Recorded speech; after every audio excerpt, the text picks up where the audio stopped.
तो फिर से स्वागत है आप सभी का। कैसे हैं आप सब? आप सभी का फिर से स्वागत है आपके अपने इस यूट्यूब चैनल पे। स्टार्ट कर रहे हैं कुछ और नए टॉपिक के साथ। तो हाथ में चोट लगी है लेकिन फिर भी स्टार्ट करने वाले हैं। कुछ नया स्टडी मटेरियल लेके आया हूँ, कुछ नए टॉपिक लेके आया हूँ। न्यूरोमस्कुलर ब्लॉकिंग एजेंट आज हम लोग पढ़ेंगे। जी हाँ, हमारा कोलिनर्जी बहुत ही खत्म हो चुका है बहुत अच्छे तरीके से। कुछ और 2 पॉइंट 3 पॉइंट हैं जो बचे हुए थे, तो अब वादा किया था तो निभाना पड़ेगा, है ना। साथ छोड़ के नहीं जाना है, तो वादा किया तो निभाना पड़ेगा, इसलिए मैं कोई भी पॉइंट नहीं छोड़ने वाला। न्यूरोमस्कुलर ब्लॉकिंग एजेंट आज वही एक टॉपिक है। अब स्केलेटल मसल रिलैक्सेंट और स्मूथ मसल रिलैक्सेंट ये तीनों मिलते जुलते हैं, तो गाइस इन्हीं तीनों को एक साथ में पढ़ाने वाला हूँ, ठीक है। सबसे पहले समझते हैं न्यूरोमस्कुलर ब्लॉकिंग एजेंट हेडिंग ही क्या कहती है।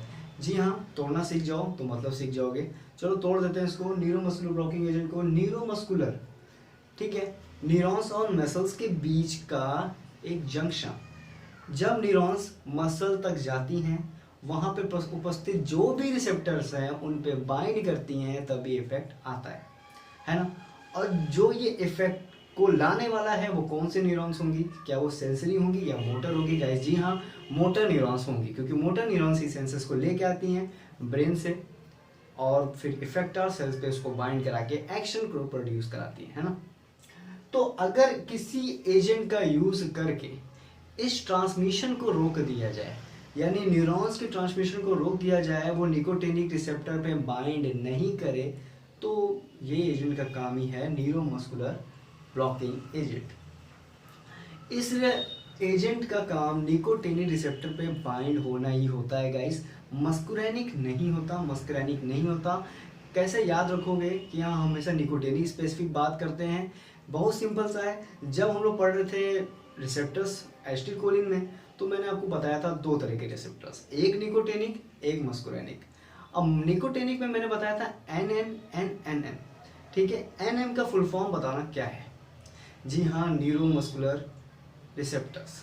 तो जो न्यूरोनल मस्कुलर रिसेप्टर्स था गाइस, उसी से ही डिराइव है, और वही चीज़ आपको एक इंडिकेट करेगी कि जी हाँ, न्यूरोमस्कुलर ब्लॉकिंग एजेंट में निकोटिनिक रिसेप्टर ही यूज होते हैं गाइस, ठीक है। तो होता क्या है आपको समझ में आ गया कि मोटर नर्व सिग्नल के ट्रांसमिशन को रोकना, उसको इफेक्टर सेल्स पे बाइंड ही नहीं होने देना, that's the work given by the neuromuscular blocking agent. ऐसा क्यों होता है और इससे क्या होता है? 2 क्वेश्चन अराइज होंगे आपके दिमाग में, ऐसा क्यों होता है। देखिए, मोटर नर्व सिग्नल्स को ट्रांसमिट रोक देना ब्लॉकिंग एजेंट ने किया, ऐसा क्यों हुआ और इसका क्या मतलब निकला? इसका मतलब ये निकला कि जब हमारी मसल्स बहुत ज़्यादा कॉन्ट्रैक्शन एंड रिलैक्सेशन के पीरियड में होंगी, या बहुत ज़्यादा कॉन्ट्रैक्शन की पीरियड बढ़ जाएगी, तो बॉडी में मसल्स में स्पाज्म आ जाते हैं गाइस। स्पाज्म एक ऐठन, पेन, आप कुछ भी कह लो, ठीक है, ऐठन आ जाती है और पेन होने लगता है। तो उस पेन को ख़त्म करना, उस स्पाज्म को ख़त्म करना, जो ड्रग यूज़ की जाती है वो है न्यूरोमस्कुलर ब्लॉकिंग एजेंट। अभी सिंपल सी बात कर रहे हैं, जब हम लोग डीप पढ़ेंगे, जब इसकी यूज़ के बारे में पढ़ेंगे तो और अच्छे से मैं बताऊंगा। अभी के लिए सिर्फ इतना याद रखो कि अगर बॉडी की मसल्स कॉन्ट्रैक्शन को ज़्यादा करने लगते हैं, तो स्पाज्मिसिटी जल्दी से या फिर देर तक हमारी बॉडी में बनी रह सकती है, जो बहुत ही ख़राब चीज़ है। तो इस चीज़ को ट्रीट करना न्यूरोमस्कुलर ब्लॉकिंग एजेंट का ही काम होता है, जो मसल्स को रिलैक्स कर देता है, ठीक है। तो आपने हेडिंग से मतलब समझ लिया। अब स्केलेटल मसल रिलैक्सेशन का मतलब आपको समझाने की जरूरत नहीं है, नाम से ही क्लियर है। स्केलेटल मसल को रिलैक्स करना, जहाँ जहाँ स्केलेटल मसल्स पाई जाती हैं उनको रिलैक्स करना, स्मूथ मसल को रिलैक्स करना, जितनी भी चीज़ें आपको ये सारी चीज़ें पता चल गई होंगी, ठीक है। हेडिंग वाइज ही आपको क्लियर हो चुका होगा, ठीक है। मैं जल्दी पढ़ता हूँ, इतना नॉलेज तो आपको आ ही गया होगा। एसिटिलकोलिन, इस पॉइंट का मतलब मैं समझाता हूँ। एसिटिलकोलिन का जो स्ट्रक्चर होता है, जो उसकी बाइंडिंग एफिनिटी निकोटिनिक रिसेप्टर पे होती है गाइस, ठीक उसी बाइंडिंग रिसेप्टर की एफिनिटी, ठीक वही structure analogue neuromuscular blocking agent का गाइस होता है। इस पॉइंट को याद करना, जैसा एसिटिलकोलिन होगा वैसा ही न्यूरोमस्कुलर ब्लॉकिंग एजेंट का भी स्ट्रक्चर होता है, वैसा ही बाइंडिंग एफिनिटी होता है। यानी रिसेप्टर को सेटिस्फिकेशन मिल जाता है कि चलो मेरे पे कोई बाइंड किया है ना। सो अब इसका मोटा मोटा यूज देख लेते हैं, यूज से आप इसको और अच्छे से समझ सकोगे गाइस। ठीक है, यूज मसल रिलैक्सेशन में जैसे मैंने बताया, सर्जरी में यूज हो सकता है, ऑर्थोपेडिक सर्जरी में यूज होता है, जैसे बोन फ्रैक्चर, क्योंकि स्केलेटल मसल दो टाइप की होती है, स्केलेटल एंड स्मूथ मसल जो हमारे बॉडी में पाई जाती है। तो ऑर्थोपेडिक सर्जरी और मसल रिलैक्सेशन मतलब कोई भी सर्जरी में मसल को रिलैक्स करने के लिए, ऑर्थोपेडिक सर्जरी यानी बोन फ्रैक्चर के लिए, बोन रिप्लेसमेंट के लिए, ट्रॉमा के लिए यूज हो सकती है। अब इसका बहुत अच्छा यूज ये देखा गया कि एनेस्थीसिया जब दी जाती थी गाइस, तो एनेस्थीसिया देने में अगर डोज ज़्यादा हो गया तो दिक्कतें पैदा हो सकती थी, उसको एडीआर आ सकता था, साइड इफेक्ट आ सकता था, लाइफ थ्रेटनिंग कंडीशन भी बन जाती थी। तो with the help of this agent आप इसके एनेस्थीसिया के यूज़ को थोड़ा कम कर सकते हो, उसके डोज को थोड़ा कम कर सकते हो। जी हाँ, मैंने नेक्स्ट पॉइंट में वही बात लिखी है कि need of a low dose of anaesthesia. अगर आपने न्यूरोमस्कुलर ब्लॉकिंग एजेंट का यूज़ कर रहे हैं तो एनेस्थीसिया का अमाउंट थोड़ा लो कर सकते हैं। ठीक है, क्योंकि एनेस्थीसिया का भी काम यही होता है, मसल को रिलैक्स कर देता है, और न्यूरोमस्कुलर ब्लॉकिंग एजेंट का काम भी यही है। अब एनेस्थीसिया के ज़्यादा होने पे साइड इफेक्ट आ जाता है, जैसे वॉमिटिंग हो सकती है, जो जिसमें एसिड्स की सिक्रेशन ज़्यादा हो सकती है, जैसे होता है ना जलने लगता है गला, तो हमारा पेट का एचसीएल उल्टी के साथ निकल जाता है, तो हमारा गला वाला सब ये पाइप विंड पाइप वगैरह थोड़ा सा जलन महसूस होती है। तो उस चीज़ से हम लोग जो एनेस्थीसिया का एक एडीआर है उससे हम लोग उसको रिड्यूस कर सकते हैं अगर हम न्यूरो ब्लॉकिंग एजेंट का यूज़ करें तो। और एनेस्थीसिया का एडीआर जैसे एंजाइटी, तो इसको भी रिड्यूस कर सकते हैं। तो मैंने यही पॉइंट लिखा है कि avoid the anaesthesias ADR like acid secretion, vomiting, reflex and anxiety, है ना। आगे मैंने लिखा है एक पॉइंट क्यूरेर। क्यूरेर एक तरीके का रसायन था जो लोग यूज करते थे, साउथ अमेरिकन के हंटर्स यूज करते थे फॉर हंटिंग, मारने के लिए। अपने बो पे, अपने एरो पे वो इस क्यूरेर को लगाते थे और किसी भी जानवर को का शिकार करते थे। और जब भी जानवर को वो हिट करते थे उस एरो से, उस बो से, तो वो रसायन जो है उनके ब्लड में चला जाता था और उनकी बॉडी को वो रिलैक्स कर देता था गाइस, जिसके कारण वो मूव नहीं कर सकते थे। क्योंकि आपको पता है मूव के लिए कॉन्स्ट्रिक्शन रिलैक्सेशन दोनों जरूरी है, और सिर्फ अगर रिलैक्सेशन हो गया तो बॉडी कांट मूव, और इस वजह से शिकार ये करते थे। ठीक है, तो कुरेर आप याद रखना। ठीक है, सिंपल सी बात है। अब smooth muscle relaxant, skeletal muscle relaxant, neuro blocking agent, ये सब का मोटा मोटी आपको मतलब पता चल गया। अब ये काम कैसे करते हैं गाइस, इस पे क्वेश्चन आता है। ये कैसे काम करते हैं, इनका क्या मैकेनिज्म एक्शन होता है, ये किस तरह से काम करते हैं, है ना। देखो, न्यूरोमस्कुलर ब्लॉकिंग एजेंट का आपने मोटा मोटी तो मतलब समझ लिया कि यार इस मसल्स को रिलैक्स करना है ताकि हमारी सर्जरी ऑपरेट हो सके, ताकि एनेस्थीसिया की एडीआर को कम कर सके, मतलब अच्छे यूजेस हैं। तो अब ये कैसे होते हैं, इनको समझने से पहले हमें एजेंट जानना पड़ेगा कि कौन कौन से ड्रग यूज होते हैं न्यूरोमस्कुलर ब्लॉकिंग में। ठीक है, तो दो तरह के ड्रग यहाँ पे यूज हैं गाइस, एक है पेरिफेरली, एक है सेंट्रली। पेरिफेरली का मतलब हो गया गाइस यहाँ पे कि ऐसे ड्रग जो एक्ट करें, जो कंट्रोल हो हमारे न्यूरोमस्कुलर जंक्शन के द्वारा गाइस। न्यूरोमस्कुलर जंक्शन के द्वारा जो कंट्रोल हो पाए, जो रेगुलेट हो पाए, वो पेरिफेरली एक्शन देते हैं। और सेंट्रली वो होंगे जो स्पाइनल कॉर्ड और ब्रेन कंट्रोल कर पाएगा, है ना। सिंपल सी बात है। अब पेरिफेरली का क्लासिफिकेशन देखो, मैं ड्रग का क्लासिफिकेशन बता रहा हूँ। पहला है नॉन डिप्लोराइजिंग और दूसरा है डीप्लोराइजिंग। अब ये नॉन डिप्लोराइजिंग क्या होता है, डीप्लोराइजिंग क्या होता है, ये मैं बात करूंगा क्लासिफिकेशन को एक बार रीड करने के बाद, है ना। सो अभी सिर्फ रीड करते हैं। नॉन डिप्लोराइजिंग को कॉम्पिटिटिव एंटागोनिस्ट है और डीप्लोराइजिंग आगोनिस्ट है। पहले एक पकड़ते हैं कि नॉन डिप्लोराइजिंग का कंट्रोल मैंने बता दिया आपको क्या कहाँ से होता है, न्यूरोमस्कुलर जंक्शन से होता है। और इसके भी सब कैटेगरी में देखिए, लॉन्ग एक्टिंग, इंटरमीडिएट एक्टिंग है, शॉर्ट एक्टिंग है। लॉन्ग एक्टिंग में पहली ड्रग है डी टूबाक्यूरिन, पैनक्यूरोनिन, डोक्साक्यूरिन, पाइपिक्यूरोनियम। ठीक है, अब इसको कोई भी ट्रिक बना के, कोई भी इजिली ट्रिक बना के, जो फालतू की ट्रिक भी हो चलेगी, याद कर लेना। फॉर एग्जांपल अगर बना लेना कि 2 पाइप ट्यूब वाली चाहिए थी तो पैन का क्या करूं। जी हाँ, दो टाइप ट्यूब वाली चाहिए थी, तो पाइप का क्या करूँ? दो से हो गया डोक्साक्यूरिन, पाइप से हो गया पाइपेक्यूरिनियम, ट्यूब से हो गया ट्यूबोक्यूरिनिन, और पैन का क्या करूं? तो पैन क्यूरोनियम। ठीक है, इस तरह से कुछ भी यार अनयूजुअल ट्रिक बनाना और याद कर लेना, बहुत ही सिंपल होता है। तो अभी मैं तुरंत ही वीडियो शूट करते करते ट्रिक बनाया हूँ, तो इसका मतलब साफ है कि आपसे भी हो जाएगा और 5-7 सेकंड के अंदर ही आप ट्रिक बना के उसको याद कर सकते हो। ठीक है, इंटरमीडिएट एक्टिंग में देखते हैं वैक्यूरोनियम, एट्राक्यूरियम, सिस्ट्राक्यूरियम, रोक्यूरोनियम एंड रैपाक्यूरोनियम। शॉर्ट एक्टिंग में देखते हैं माइबा क्यूरियम। ठीक है ना गाइस। फिर हम सेंट्रली में आ जाते हैं फटाक से। सेंट्रली का देखते हैं मेफेंसिन कंजीनर। ठीक है, मैं सभी के मैकेनिज्म एक्शन बताऊंगा गाइस, कुछ छूटेगा नहीं। ठीक है, तो आप सोचना भी मत कि कुछ छोड़ने वाला हूँ, क्योंकि वादा किया है तो निभाऊंगा, मैंने बोल चुका है। तो मेफेंसिन कंजीनर, मेफेंसिन है, कैल्शियोप्रोडोल है, क्लोरजोएक्सोन है, क्लोरमेजानोन है और मेथाकार्बामोल है। थोड़े से डिफिकल्ट नाम है, लेकिन आप 3-4 बार देखोगे तो याद हो जाएगा गाइस। ऑब्जेक्टिव क्वेश्चंस आएंगे, वाइवा नहीं होगा। मैं फिर से बोल रहा हूँ, आपके एक इमेज के द्वारा ही आप उसको सॉल्व कर पाओगे बहुत ही आसानी से, बस कॉन्सेप्ट क्लियर रखना होगा। बेंजोडायाजिन गाबा मैमेटिक, इसमें क्या है? डायजेपम, बैक्लोफेन, थायोकोलचिनो।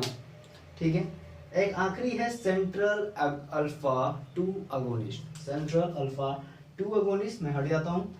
टाइजेनिडीन इसमें ड्रग आती है, टाइजेनिडीन।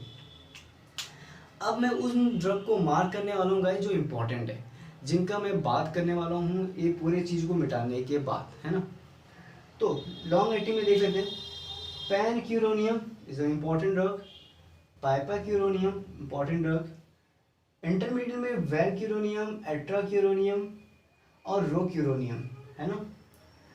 मेफेंसिन में आपका मेफेंसिन ही है। ठीक है, बेंजोडाइजापिन में बैक्लोफेन इंपॉर्टेंट है एंड डायजानिडीन इंपॉर्टेंट है। सो ठीक है, तो अब फटाफट इसके मैकेनिज्म एक्शन और जो भी पॉइंट्स हैं वो मैं क्लियर करूंगा और हमारा खत्म होगा। लेकिन सबसे पहली बात, नॉन डिप्रोप्राइजिंग को क्या कैसे समझेंगे, इसका मतलब क्या होता है। ये मतलब काफ़ी लोग नहीं समझ पाते हैं, तो मैं वो समझाऊंगा नॉन डिप्रोप्राइजिंग का। फिर उनकी जितनी ड्रग्स हैं उनको समझाऊंगा, तो बहुत ही सिंपल तरीके से समझेंगे, बहुत ही सिंपल तरीके से सारी चीज़ें कवर होंगी। ठीक है, तो बस आप नोट्स बना लो इसका, मैं जूम कर रहा हूँ इसको।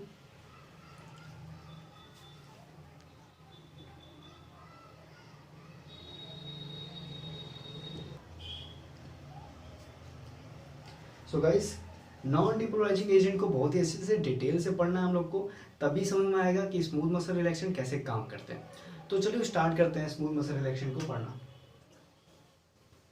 सबसे पहली कैटेगरी नॉन डिपोलराइजिंग की थी, और नॉन डिपोलराइजिंग का मतलब क्या हुआ ये समझते हैं पहले।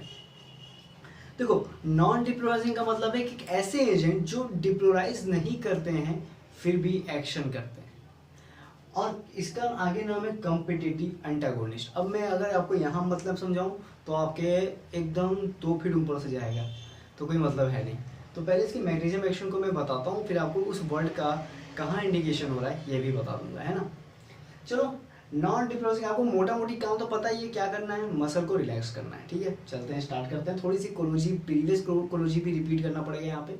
चलिए घबराइए मत, मैं हूँ साथ, होंगे काम। ठीक है, तो ये हमारा जो एक फिगर दिख रहा है आपको, इस फिगर पे अभी ध्यान देना आप। ठीक है, तो मैं भले सारी चीज़ें लिख देता हूँ, लेकिन जो बताता हूँ, जिस समय बताता हूँ, सिर्फ उस समय वही चीज़ लिखना गाइस। तो ये आपका एक फिगर दिख रहा है, इस फिगर का मतलब क्या हुआ देखिए। हमारा जो हेडिंग है जिसमें हम लोग ये सारी चीज़ें पढ़ रहे हैं, वो हमारा न्यूरो मस्कुलर जंक्शन ही तो है, न्यूरो मस्कुलर जंक्शन ही है। तो ये न्यूरो मस्कुलर जंक्शन को समझाने का एक छोटा सा तरीका बताया हूँ। ठीक है, तो देखो, जब भी रिसेप्टर पे एसिटिल कोलिन बाइंड करता है तो कॉन्स्ट्रिक्शन होता है, रिलैक्सेशन होता है। ठीक है, तो अगर हम ब्लॉकर दे दें तो एसिटिल कोलिन यहाँ पे ब्लॉक नहीं होगा, यहाँ पे बाइंड नहीं होगा। ये कौन सा रिसेप्टर है? निकोटिनिक रिसेप्टर है। तो एसिटिल कोलिन के साथ ये जो ब्लॉकर है कंपटीशन करेगा, compete करेगा कि मेरे को बाइंड होने दो, चल हट। ठीक है, सिंपल सी बात है कि चल हट और मेरे को यहाँ पे बैठने दे, तेरा काम नहीं है। जी हाँ, ब्लॉकर का मतलब यहाँ पे यही होगा कि एसिटिल कोलिन के साथ एक कंपटीशन लगाएगा और उसकी जगह को ऑक्यूपाई कर लेगा, वहाँ पे विराजमान हो जाएंगे हमारे ब्लॉकर साहब। जब ये ब्लॉकर, कौन सी ब्लॉकर है, न्यूरोमस्कुलर ब्लॉकर है, बार बार नहीं बोलूंगा। तो ब्लॉकर जब यहाँ पे बाइंड हो गया एसीएस की जगह पे, यानी निकोटीन रिसेप्टर पे बाइंड हो गया गाइस, तो अब क्या होगा कि जब एसीएस बाइंड करता था तो सोडियम चैनल खुलता था, डीपोलराइजेशन की स्टेट आती थी। डीपोलराइजेशन यानी पॉजिटिव आयन का ईसीएफ से आईसीएफ में आना होता था और हमारा कंस्ट्रिक्शन रिलैक्सेशन होता था। लेकिन अब यहाँ पे ये कहानी नहीं होगी गाइस, क्योंकि यहाँ पे एसीएस बाइंड ही नहीं हुआ है, यहाँ बाइंड हुआ है ब्लॉकर एजेंट। तो ब्लॉकर एजेंट निकोटीन रिसेप्टर पर बाइंड होने के कारण ये सोडियम चैनल बंद हो जाता है। सोडियम चैनल के बंद होने से सोडियम चैनल ईसीएफ से आईसीएफ में नहीं आ पाता और जिसके कारण से डीपोलराइजेशन की स्टेट रुक जाती है। रुकने की वजह से डीपोलराइजेशन की स्टेट बढ़ जाती है और डीपोलराइजेशन का मतलब होता है ऋण आयन, ऋण आयन का मतलब होता है क्लोरीन आयन, क्लोरीन आयन का मतलब होता है Cl और Cl का मतलब होता है कि ECF से ICF अब क्लोरीन आयन आ रहा है, जिसके वजह से रिलैक्सेशन हो जाता है। तो ठीक वही चीज मैं यहाँ पे आपको फ्लो चार्ट में समझा देता हूँ एक बार। देखो, कॉम्पिटिटिव एंटागोनिस्ट का मतलब है, एंटागोनिस्ट का मतलब हो गया कि एक्शन को एंटागोनाइज कर रहा है, ठीक है। तो ये वाला समझ के कहाँ से आ रहा है, अब क्या कर रहा है कि ये जो ब्लॉकर दे रहे हैं वो रिप्लेस कर दे रहा है एसिटिल कोलिन की बाइंडिंग को with the receptor of nicotinic, binding को रोक रहा है, जिससे सोडियम चैनल ब्लॉक हो जा रहा है। सोडियम चैनल ईसीएफ से आईसीएफ में नहीं आ पा रहा है, डीपोलराइजेशन नहीं हो रहा है। जब डीपोलराइजेशन नहीं होगा तो गाइस एक्शन पोटेंशियल ही जनरेट नहीं होने वाला, ठीक है। एक्शन पोटेंशियल जनरेट नहीं होगा तो रिपोलराइजेशन की स्टेट आ जाएगी और रिपोलराइजेशन का ही मतलब होता है मसल का रिलैक्शन, ठीक है। तो मसल रिलैक्स हो जाएगी, क्योंकि आप यहाँ पे पॉइंट और भी सकते हो अगर आपके सिग्निफिकेंस के लिए कि यहाँ पे क्लोरीन चैनल खुल जाएगा, क्योंकि क्लोरीन चैनल के आए बिना रिपोलराइजेशन नहीं होता गाइस, और वही मसल को रिलैक्स करा देता है, ठीक है।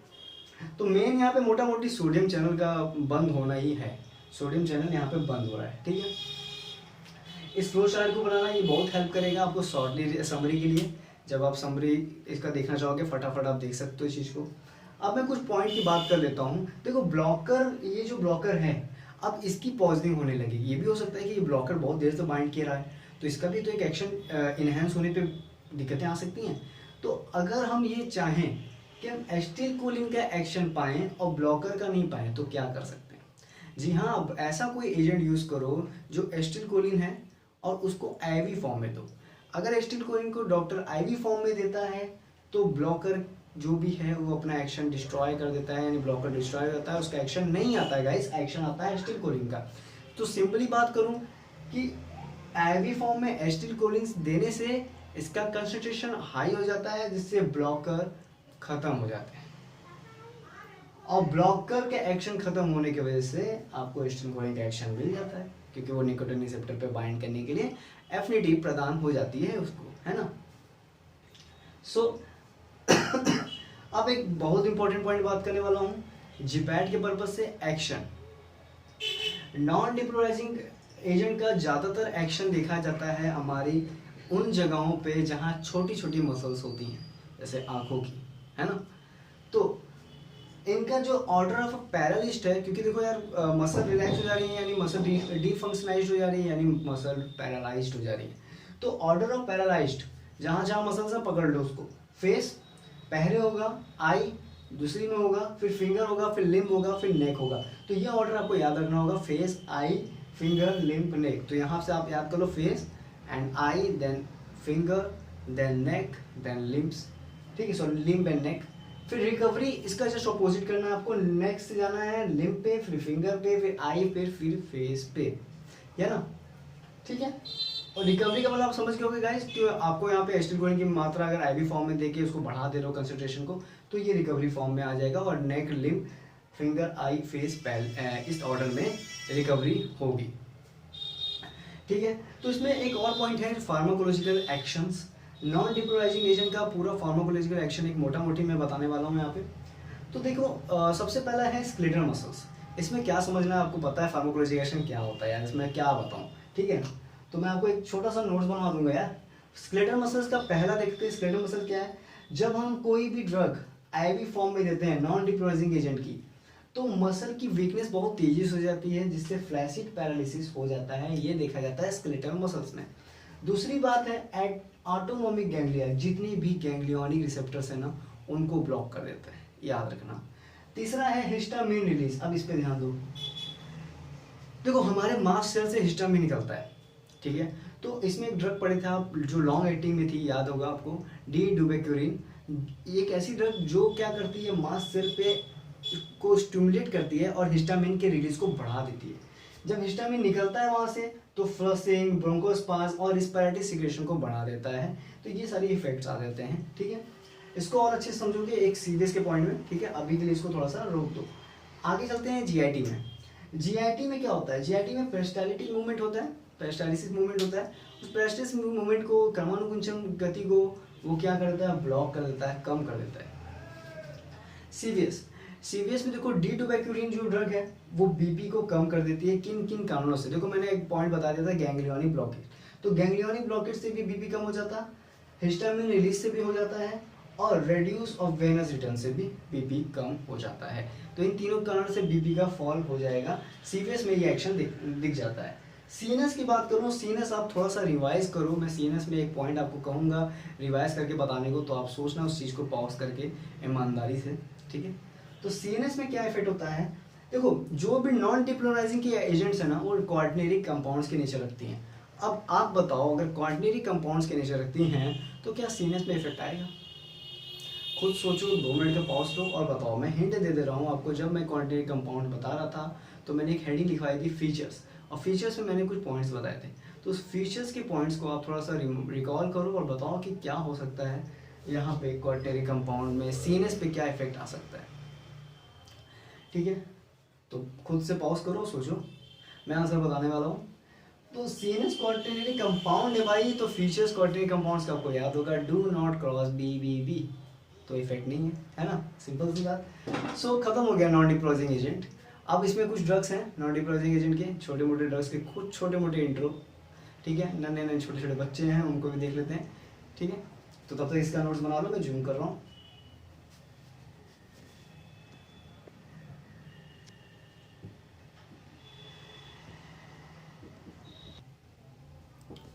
सो गाइस, नॉन डिपोलाइजिंग का बात कर रहे थे हम लोग। नॉन डिपोलाइजिंग एजेंट के ही कुछ ड्रग्स बचे थे, कुछ एजेंट्स बचे थे।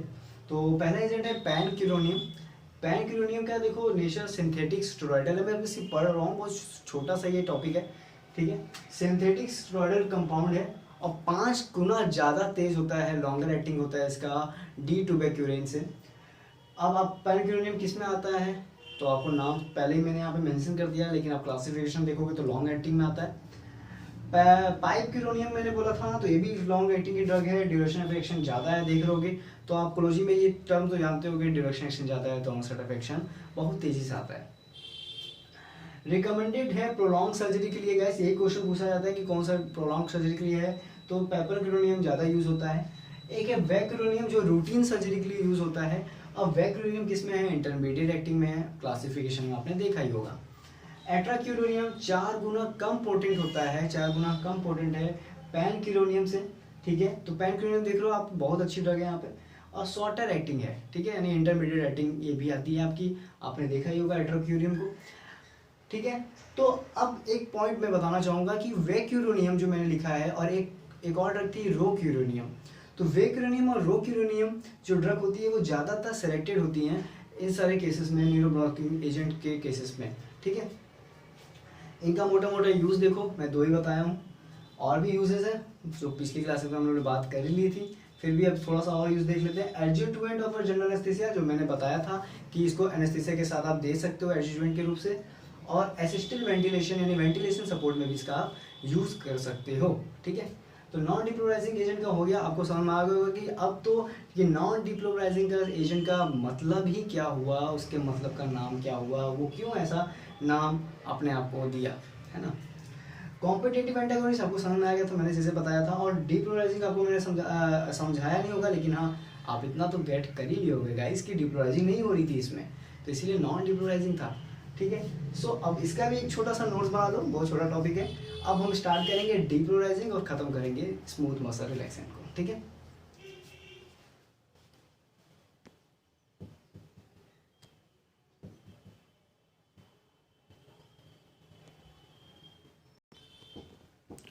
वीडियो बहुत बड़ा हो गया है, आधा घंटा के पास हो गया है, लेकिन जी हाँ, क्योंकि मैं चाह रहा हूँ कि सारा चीज़ कवर करना, तो भाई आधा घंटा तो होना ही है, ठीक है। तो डिपोलराइजिंग एजेंट, इसको आधा आधा भाग में देखना भाई। 25 मिनट का ऐसा समझ लो कि 25 मिनट एक बार बैठ गए तो 25 मिनट पूरा देखना होगा। 10-10 मिनट का इंटरवल लेके आप देखोगे तब भी कोई दिक्कत नहीं आएगी, तो आपका इंटरेस्ट भी बना रहेगा। जी हाँ, डिपोलराइजिंग एजेंट की बात करने वाले हैं, नॉन हो चुका है हमारा। डिपोलराइजिंग एजेंट को डिपोलराइजिंग क्यों कहते हैं? बिकॉज यहाँ पे डिपोलराइजेशन होता है गाइस। आप कंफ्यूज मत होना कि यार डिपोलराइजेशन हो रहा है तो फिर कैसे मसल रिएक्ट करेगी, क्योंकि एक्शन पोटेंशियल तो बना रहेगा, कॉन्स्ट्रिक्शन तो बना रहेगा, तो कैसे आप मसल को रिलैक्स कर रहे हो? तो बताता हूँ थोड़ी देर में, ठीक है, कैसे होता है। देखो, दो फिगर मैं समझा रहा हूँ आपको। जैसे कोई भी ड्रग जो आपकी डिपोलराइजिंग एजेंट की है, जैसे सक्सिनिल कोलिन ले लो या आपका डेकामेथोनियम ले लो, ठीक है, जो भी आपको मैंने ड्रग बताया है उनको ले लो, तो वो रिसेप्टर पे बाइंड करेंगे, निकोटीन रिसेप्टर पे। निकोटीन रिसेप्टर पे बाइंड करेंगे, क्यों? क्योंकि ACH की तरह है, लेकिन ACH की तरह है, ACH की तरह एक्शन भी है, पर ACH तो नहीं है ना गाइस, है ना, ठीक है। तो ACH की तरह है पर ACH का एक्शन नहीं है गाइस। मैं थक गया हूँ थोड़ा सा बस, ठीक है।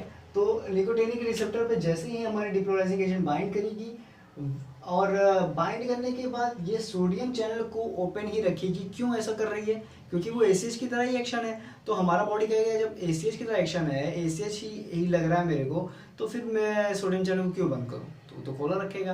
तो यहाँ देख रहे हो आप किस तरह से इसको बेवकूफ़ बना रहे हो।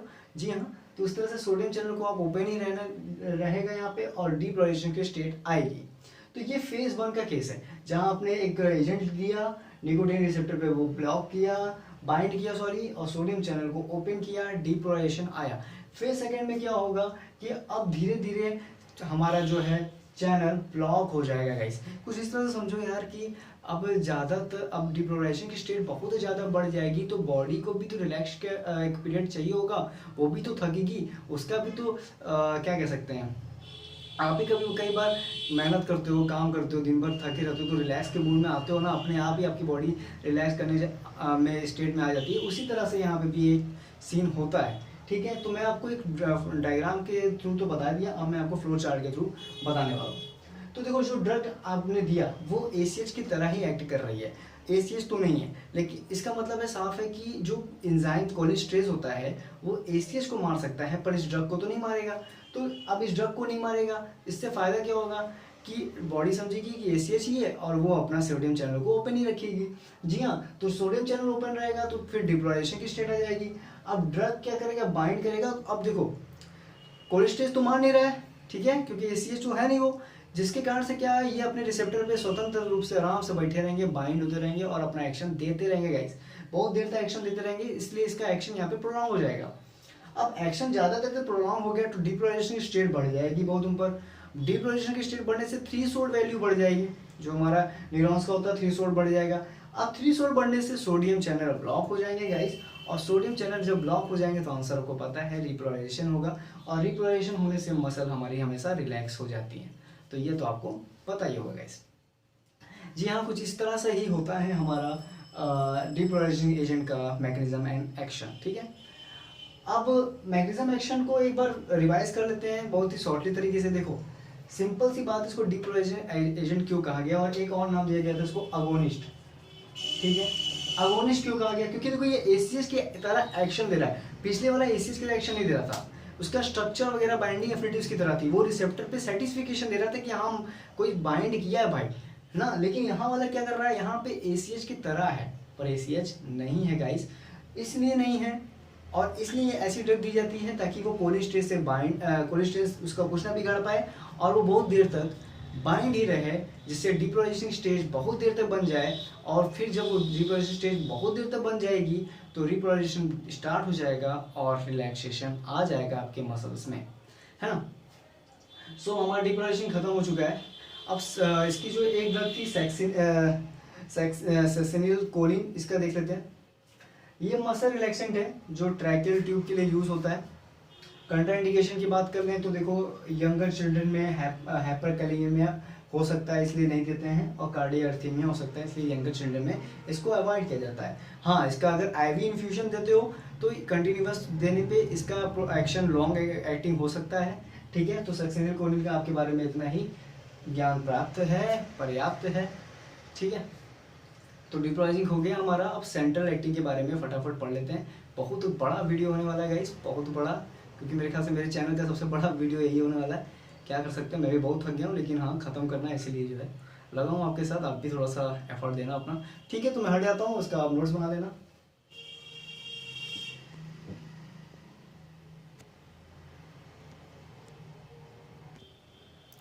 पैर की हालत ख़राब हो चुकी है गाइस, लेकिन क्या कर सकते हैं, वादा है, पढ़ाना है। तो आवाज़ देख ही रहे होगे, थोड़ी सी थकान हो चुकी है, लेकिन चलिए कोई नहीं। सेंट्रल एक्टिंग के बारे में बात करने वाले हम लोग। बैक्लोफेन के बारे में देखेंगे। सबसे पहले ड्रग बैक्लोफेन। देखो बैक्लोफेन का नेचर है एनालॉग ऑफ इनहिबिटरी न्यूरोट्रांसमीटर गाबा, यानी गाबा न्यूरोट्रांसमीटर जो होता है हमारा, जो इनहिबिटरी न्यूरोट्रांसमीटर है, उसी का एक तरीके का एनालॉग है गाइस। यानी आप इतना बात समझ में आ गया होगा कि गाबा रिसेप्टर से बाइंड करेगा। ठीक है, तो मोड्स ऑफ एक्शन यही, जी हाँ, गाबा रिसेप्टर से बाइंड करेगा, तो गाबा की बी रिसेप्टर से ये बाइंड करेगा। जैसे ही बाइंड करेगा तो स्पाइनल कॉर्ड में असर दिखाना स्टार्ट करेगा और डिप्रेशन कर देगा पॉलीसिनेप्टिक एंड मोनोसिनेप्टिक रिफ्लेक्सेस को। जो मैंने लिखा है आपको बस एज इट इज लिखना है, और मसल वीकनेस स्टार्ट हो जाएगी। फार्माकोकाइनेटिक पैरामीटर्स की बात कर लो तो ओरली दे सकते हो, इसका एब्जॉर्प्शन ओरली में बहुत अच्छा है। अनचेंज फॉर्म में यूरिन से एक्सक्रीट होता है, हाफ लाइफ 3 से 4 घंटा है, और इसकी सेडेशन की इफेक्ट डायज़ेपाम से गाइस थोड़ी कम है। एडवर्स इफेक्ट की बात करो तो टैकीकार्डिया, हेलोजिनेशन एंड एटैक्सिया। ठीक है, दूसरी ड्रग की बात कर लेते हैं फटाफट, जो हमारा सेंट्रली अल्फा 2 अगोनिस्ट है। जी हाँ, टाइजेनेडिन की बात कर रहे हैं हम लोग।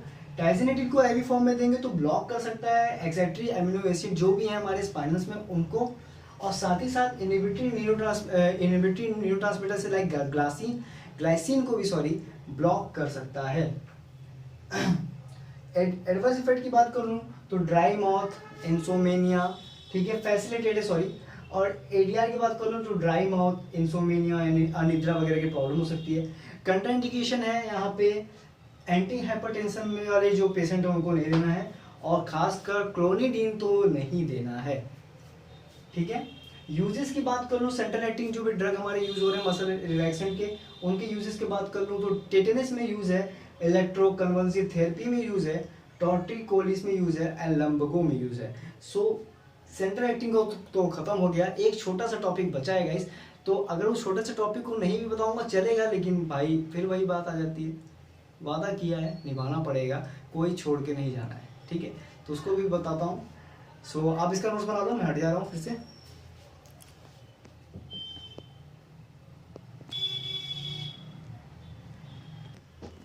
सो गाइस, बस ये छोटा सा टॉपिक है जिसमें हमने फीचर्स को, पेरिफेरी और सेंट्रली के फीचर्स को थोड़ा सा डिफ्रेंशिएट करने की कोशिश की है। तो ये टॉपिक बहुत ही सरल है, और इसको समझाने का मतलब सिर्फ इतना सा है, इतना ही पर्पज़ है मेरा, ताकि आपको क्लियर हो जाए कि पेरिफेरी और सेंट्रली जो भी हम लोगों ने ड्रग पढ़ी, जो भी हम लोगों ने मैकेनिज्म एक्शन पढ़ा, वो बेसिकली उनमें क्या डिफरेंस होते हैं। चलिए पेरिफेरली को थोड़ा रिवाइज करते हैं, फिर टॉपिक पे आएंगे। पेरिफेरली को हमने 2 भाग में पढ़ा था, डिप्रोलाइजिंग और नॉन डिप्रोलाइजिंग। नॉन डिप्रोलाइजिंग का मोटा मोटा कहना था कि आपका जो भी एस्टिल कोलिन है, नॉन डिप्रोलाइजिंग की बात करूँगा तो वहाँ पे उसके कॉम्पिटिशन होंगे ब्लॉकर के द्वारा, और ACH पे वो ब्लॉकर बाइंड कर जाएगा, जिसके कारण से डिप्रोलाइजेशन की स्टेट नहीं आएगी और आपका रिलैक्सेशन हो जाएगा। दूसरा बात करते थे इसी में हम लोगों ने डिप्रोलाइजिंग की बात की थी। डिप्रोलाइजिंग की तरह यानी कि ACH की तरह ही एक्शन देने वाला एक ड्रग होगा जो कोलिन स्टेज के द्वारा डिग्रेड नहीं हो सकता है। तो एक बाइंडिंग एफिनिटी उसकी रिसेप्टर पे बहुत देर तक होगी, प्रोलॉन्ग टाइम की होगी, और इस वजह से वो एक्शन डिप्रोलाइजेशन का बढ़ा देगा, जिससे थ्रेशोल्ड बढ़ेगी और रिलैक्सेशन का पीरियड आ जाएगा, यानी मसल रिलैक्स हो जाएगी। तो आपको कॉन्सेप्ट क्लियर हो चुका होगा। अब सेंट्रल एक्टिंग की भी बात हम लोगों ने कर ली थी कि ये स्पाइनल और ब्रेन से रेगुलेट होता है, और मैंने देखो ड्रग में काफ़ी जगह स्पाइनल का बात किया था। पॉलीसिनेप्टिक और जो मोनोसिनेप्टिक रिफ्लेक्सेस हैं उनको ब्लॉक करने की बात यहाँ की थी, गाबा रिसेप्टर पे बाइंड करने की बात की थी। तो ये सारी बातें यहाँ पे हो चुकी थी। सो पॉइंट सबसे पहला आता है कि पेरिफेरली और सेंट्रली में हम लोग डिफ्रेंसिएशन करने जा रहे हैं गाइस। तो कॉज में देखो सबसे पहले पेरिफेरली क्या करता है, मसल को पैरालाइज कर देगा, मूवमेंट लॉस हो जाएगी गाइस, और सेंट्रली में उसी मसल की टोन को कम करता है गाइस।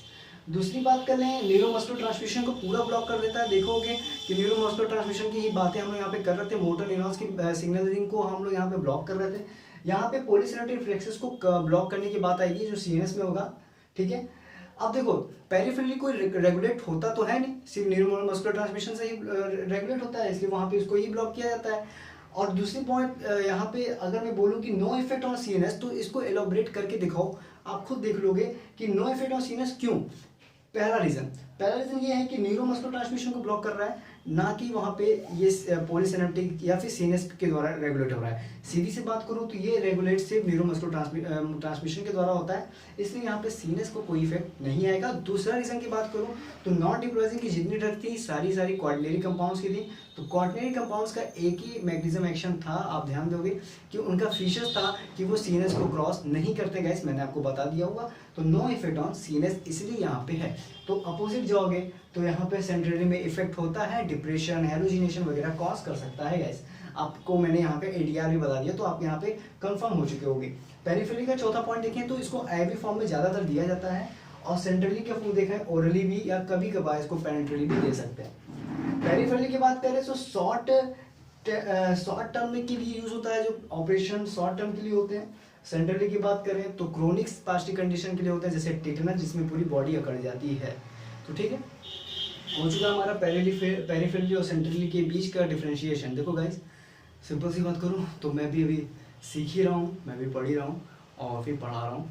तो पढ़ा रहा हूँ या फिर कह लो आपके साथ ऐसे ही मैं अपना जो भी ज्ञान है, जो भी चीज़ें मैं कलेक्ट करके लाता हूँ, सब आपको दे देता हूँ फ्री ऑफ कॉस्ट में। तो उठाओ मज़ा और फ़ायदा उठाओ, और सारी चीज़ें आप ऐसे ही नोट्स बनाओगे ना तो आपको कहीं कोई जाने की जरूरत नहीं है, आपको सारी चीज़ें यहीं मिल जाएंगी, ठीक है। तो थक चुके हैं, बात करने की हालत में तो है नहीं, तो मिलते हैं आपसे नेक्स्ट वीडियो में। और नेक्स्ट वीडियो में हम लोग स्टार्ट करेंगे आखिरी टॉपिक हमारा एएनएस का, लोकल एनेस्थेटिक ड्रग्स और लोकल एनेस्थेटिक क्या होता है, ठीक है। तो अब आप समझ में आ गया होगा कि हमारा ब्लॉकिंग एजेंट किस में यूज़ होता है। जी हाँ, एडजुवेंट ऑफ एनेस्थीसिया, ठीक है। एनेस्थीसिया के साथ मिला के दे सकते हो ताकि एनेस्थीसिया की मात्रा भी कम हो, उसके एडीआर भी कम है, ठीक है। मिलते हैं आपसे नेक्स्ट वीडियो में, तब तक पढ़ते रहिए और सुरक्षित रहिए। धन्यवाद।